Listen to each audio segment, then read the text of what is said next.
تقرب الی اللہ کے دو مراحل بیان کیے اس حدیث میں. فرمایا وَمَا تَقَرَّبَ إِلَيَّ عَبْدِي بِشَيْءٍ أَحَبَّ إِلَيَّ مِمَّا افْتَرَضْتُهُ عَلَيْهِ. میرا بندہ جب میرا قرب حاصل کرنے کی کوشش کرتا، تقرب جو ہے باب تفاعل ہے، محنت سے کوئی کام کرنا، کوئی چیز حاصل کرنا محنت کے ساتھ، تقرب تعلم علم حاصل کرنا محنت کے ساتھ، مسلسل پہم جد و جہد کے ساتھ. من تقرب الی عبدی ما تقرب الی عبدی بشیء احب الی مما افترضته علیہ. میرا بندہ جب میرا قرب حاصل کرتا ہے تو جن چیزوں سے حاصل کرتا ہے ان میں مجھے محبوب ترین وہ ہے کہ جو میں نے اس پر فرض کر دی. اس کے برعکس وَمَا يَزَالُ عَبْدِي يَتَقَرَّبُ إِلَيَّ بِالنَّوَافِلِ، اور نہیں ہوتا یہ کہ میرا بندہ میرا قرب حاصل کر رہا ہو نوافل کے ذریعے سے، یہاں تک کہ ایک مقام آ جاتا حتی حُبَّهُ کہ میں اس سے محبت کرنے لگتا ہوں.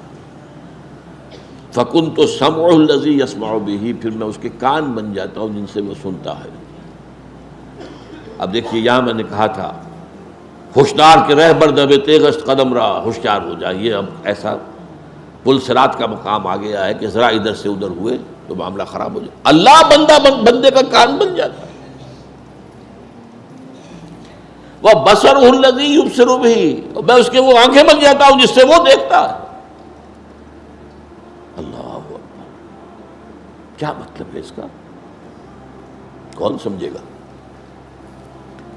وَيَدَهُ الَّتِي يَبْطِشُ بِهَا، اور میں اس کا ہاتھ بن جاتا ہوں جس سے وہ پکڑتا ہے. وَرِجْلَهُ الَّتِي يَمْشِي بِهَا، اور اس کے پاؤں بن جاتا ہوں جس سے وہ چلتا ہے. اللہ اکبر، اللہ بندے کے پاؤں بن جاتا ہے. یہ کون سا مقام ہے؟ اب ان دونوں میں بلند تر کون سا مقام ہے؟ دیکھیے یہاں بھی وہی بات آئے گی. میں نے عرض کیا ہے کئی دفعہ، جہاد کے 3 مراحل ہیں: نفس کے خلاف جہاد، باطل نظریات کے خلاف جہاد، اور نظام باطل کے خلاف جہاد. سب سے اونچا کون سا ہے؟ نظام باطل کے خلاف جہاد. اہم ترین کون سا ہے؟ نفس کے خلاف جہاد. ایو الجہاد افضل، افضل ترین جہاد وہ ہے نچلا والا، پہلی منزل کا. اس لیے کہ پہلی منزل ہوگی تو دوسری بنے گی، دوسری ہوگی تو تیسری بنے گی. اسی طرح یہاں پر بھی وہی، اب اس کو فوری کنٹراسٹ کہیے، تضاد نہیں، لیکن یہ کہ فوری طور پر ایک کنٹراسٹ تھا سامنے آتا. سب سے محبوب تو ہے فرائض کے ذریعے سے تقرب حاصل کرنا، محبوب وہ ہے. سب سے بلند یہ ہے. اب اس میں پہلی بات تو سمجھنے کی یہ ہے کہ اللہ سے تقرب کے معنی کیا ہے؟ کیا اللہ کہیں دور ہے؟ وہ سیڑھی چڑھ کے جانا پڑے گا اس کے پاس؟ یہ تو نہیں ہے.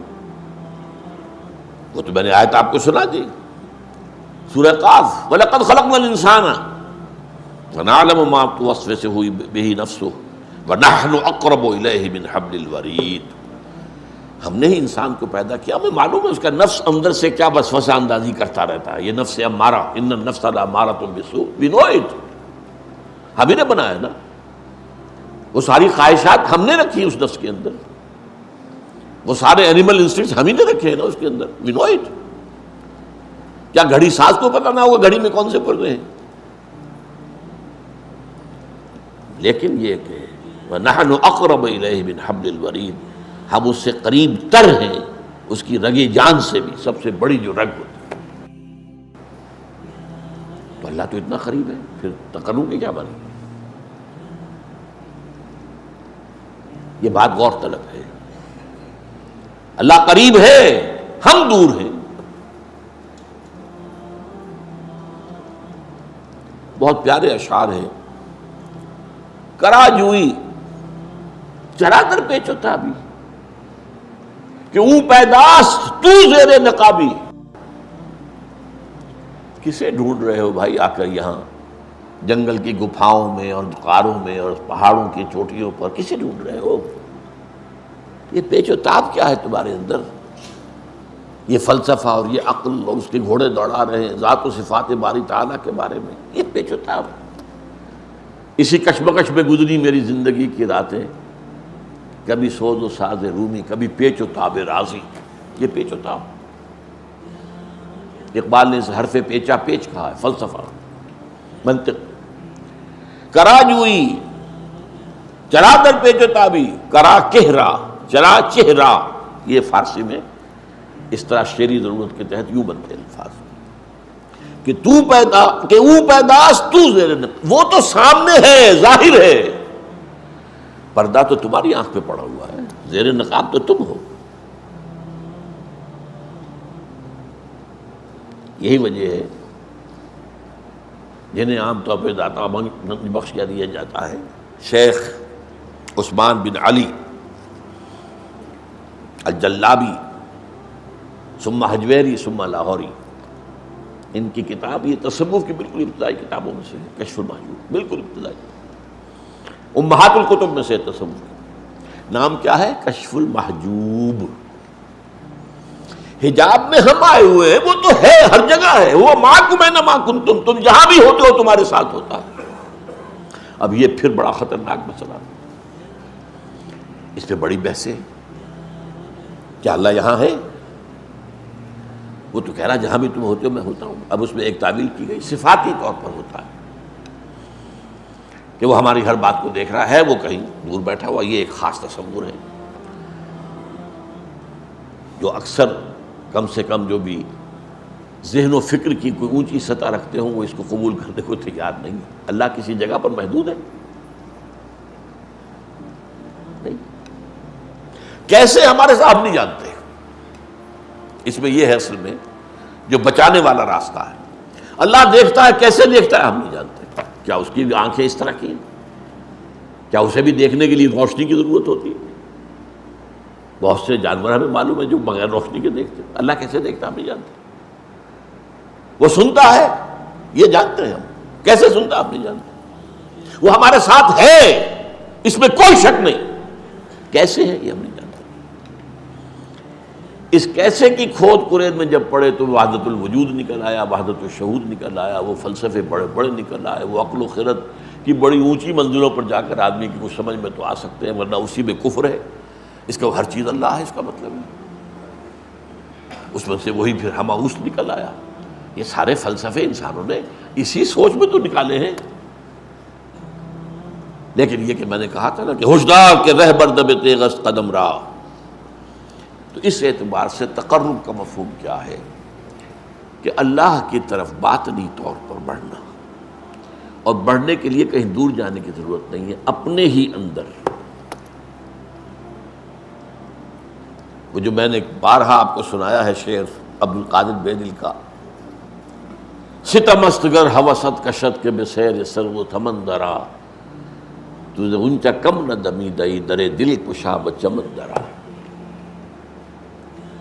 بڑے ستم کی بات ہے کہ تمہاری خواہش نفس تمہیں کہے چلو بھائی ذرا باغ میں جا کے دیکھو، سر و سمن کی سیر کرو، دیکھو کیسے اچھے اچھے پھول ہیں، کیسا سبزہ ہے۔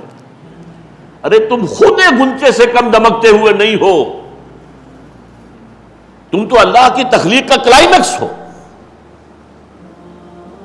ذرا کبھی اپنے دل کے دروازے کھولو، اندر کا جو باغ ہے کبھی اس میں داخل ہو کر سیر کرو، کہ اپنے من میں ڈوب کر پا جا سراغ زندگی۔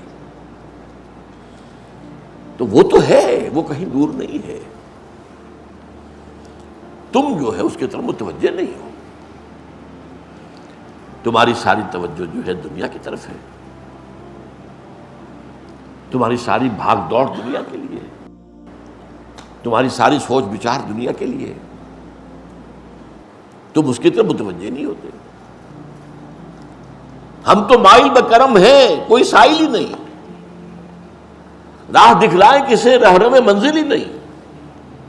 یہ جو حدیث میں آتا ہے کہ رات کے آخری حصے میں اللہ سمائے دنیا تک اتر آتا ہے، کیسے اتر آتا ہے یہ ہم نہیں جانتے،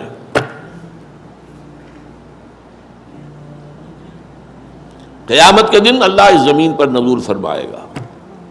وجاء ربک والملک صفا صفا، میدان قیامت اسی زمین پر ہوگا. قصہ زمین برسر زمین طے ہوں گے. اللہ آئے گا. وَيَحْمِلُ عَرْشَ رَبِّكَ يَوْمَئِذٍ ثَمَانِيَةٌ، 8 فرشتے اللہ کے عرش کو تھامے ہوئے ہوں گے اور وہ نزول فرمائے گا. پھر وہ عدالت خداوندی لگے گی، حساب کتاب ہوگا. کیسے ہم نہیں جانتے. اس اعتبار سے تم اصل میں اپنے باطن میں جھانکو. باطن میں کیا ہے؟ اب وہ بات جڑ جائے گی، وہ جو شروع کی بات تھی. دل کی گہرائیوں میں روح ہے، اور روح اس کا تعلق اللہ کی ذات کے ساتھ ہے. روح کی طرف توجہ نہیں تمہاری، تمہارا سارا توجہ ہے وہ جسد مادی کی طرف ہے، اس کے تقاضوں کی طرف ہے، اس کی ضروریات کی طرف ہے، اسی میں مصروف ہے. روح کی طرف متوجہ ہو کر انسان تقرب حاصل کرتا ہے کہ او پیداس تو زیر نقابی هو الاول والآخر والظاہر والباطن. سب سے ظاہر ہستی تو اسی کی ہے، ہاں سب سے مخفی بھی وہی ہے. اس کی ذات کی کنہ تک کوئی نہیں پہنچ سکتا. وہ کیسے دیکھتا ہے تم نہیں جان سکتے. اس کا ہاتھ ہے ید اللہ، لیکن اپنے ہاتھ پر قیاس نہ کر بیٹھنا. اس کی کوئی تجلی ہے جسے کہا گیا ہے کہ اس کی ران کھولی جائے گی. یوم یکشف عن ساق، اس کو کیا ہو اسی وقت پتہ چلے گا. آج ہم یہاں اس میں بحث کریں گے تو ہم گمراہی میں مبتلا ہو جائیں گے. یہ متشابہات میں سے. تو یہ ایک حد تک تو میری بات اس موضوع پر، اب کیونکہ وقت ختم ہو گیا، میں سبق کر رہا ہوں کہ قرب سے معاملہ قرب مکانی نہیں ہے، یہ قرب معنوی ہے. وہ آیت میں نے شروع میں پڑھی تھی، دوبارہ چونکہ دہرا رہا ہوں تو اس کا ایک سجدہ جو کر لیجئے گا بعد میں. کَلَّا لَا تُطِعْهُ وَاسْجُدْ وَاقْتَرِبْ. اے نبی یہ ابو جہل وغیرہ کی باتیں آپ نہ مانیے، توجہ نہ دیجیے، دفع کیجیے ان کو. آپ تو سجدہ کیجیے اور قریب ہو جائیے. اور حدیث میں آتا ہے اقرب ما یکون العبد الی اللہ فی السجود، قریب ترین جو ہوتا ہے بندہ اللہ سے وہ سجدے میں ہوتا ہے، اگر واقعتاً معنن سجدہ کر رہا ہو. ایک سجدہ وہ ہے کہ جسم تو جھک گیا ہے اور نفس امارہ کھڑا ہے جو کا تو شیطان لعین کی طرح میں سجدہ نہیں کروں گا، تم جاؤ کرو. یہ تمہارے اعضاء و جوارح کا سجدہ ہے، دل کا سجدہ نہیں. لیکن جب پوری ہستی کے ساتھ اللہ کے سامنے سجدہ کرو گے تو یہ قریب ترین ہوگا اللہ کے ساتھ معاملہ. فصلی اللہ تعالی علی خیر خلقہ محمد وبارک.